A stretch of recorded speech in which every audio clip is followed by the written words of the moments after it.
Straight away with the United Kingdom, a place whose very name after this week's events is beginning to sound a bit sarcastic. Because the UK this week voted to leave the European Union, a decision that has shaken the world, and not in a Muhammad Ali beating Sonny Liston kind of way, more in a those IKEA meatballs you love contain horse kind of way. And the fallout in Britain has been swift and significant. The Brexit decision is off to a bit of a rough start here in London, at least. Stocks were in freefall, the pound historically weak, and the country's in the market for a new Prime Minister. That's right. David Cameron announced he would be stepping down in the wake of the vote, which should make me happy, but in this situation, it doesn't. It's like catching an ice cream cone out of the air because a child was hit by a car. I mean, I'll eat it. I'll eat it. But it's tainted somehow. And before you have any sympathy for David Cameron, you should know this whole vote was his idea in the first place. We will give the British people a referendum with a very simple in or out choice. Yes, Cameron proposed the in or out choice himself, which he normally only does when he's deciding whether to fuck a pig's mouth. And meanwhile, the Brexit vote has boosted its two most vocal backers, Nigel Farage, leader of the UK Independence Party and three-time cover model for Punchable Face magazine, and Boris Johnson, a shaved orangutan with Owen Wilson's hair.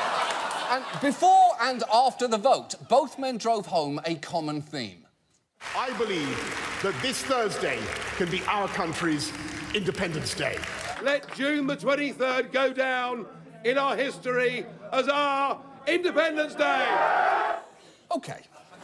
Just a couple of things there. First, Britain was already independent. In fact, it's what many other countries celebrate their independence from. And second, the sequel to the movie they're quoting actually opened this week and features the wholesale destruction of London, which is beginning to feel pretty fucking appropriate right now. And I'm not even sure the pro-Brexit camp had planned on winning, because the next day they started speaking a lot more carefully about the promises that had been made. You might remember that campaign bus, which read, "We send the EU £350 million a week, let's fund our National Health Service instead." Well, here's Nigel Farage the morning after the vote. The £350 million a week we send to the EU, which we will no longer send to the EU, can you guarantee that's going to go to the NHS? No, I can't, and I would never have made that claim. That was one of the mistakes, I think that the Leave campaign made. Oh, now you're telling us! But it does seem that Farage will not correct factual mistakes when they're on the side of buses. I, therefore, would encourage Britain to take out bus ads reading, "Nigel Farage has spent hours trying to put his own penis in his arsehole." I presume he'll be silent about it.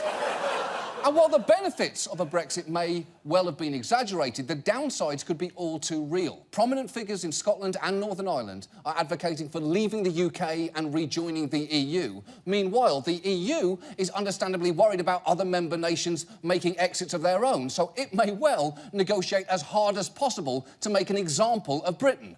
Basically, it seems like whoever the next UK Prime Minister is going to be, whether it's Boris Johnson or a racist tea kettle, they are going to be in for a rough few years, because once they invoke what's known as Article 50, they have just 2 years to negotiate their withdrawal and future relationship with the EU, on top of which they'll have to settle outstanding bills with the EU, hammer out new trade deals with dozens of countries, sift through thousands of EU regulations and decide which ones to keep, and figure out how migration will work, and all the while, lives hang in the balance. Take this Portuguese woman who has lived in the UK for years and has built a life there.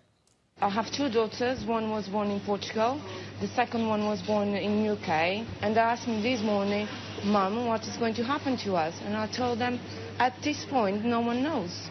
I don't know my future. I don't know how to explain my children what is going to happen to their future. Oh, perhaps I can help you with that, because it's easy. Just tell them that they might be screwed because a pig fucker called for a vote, a bus had some bullshit written on it, and then two idiots named Nigel and Boris quoted President Bill Pullman. They'll get it. They'll totally understand.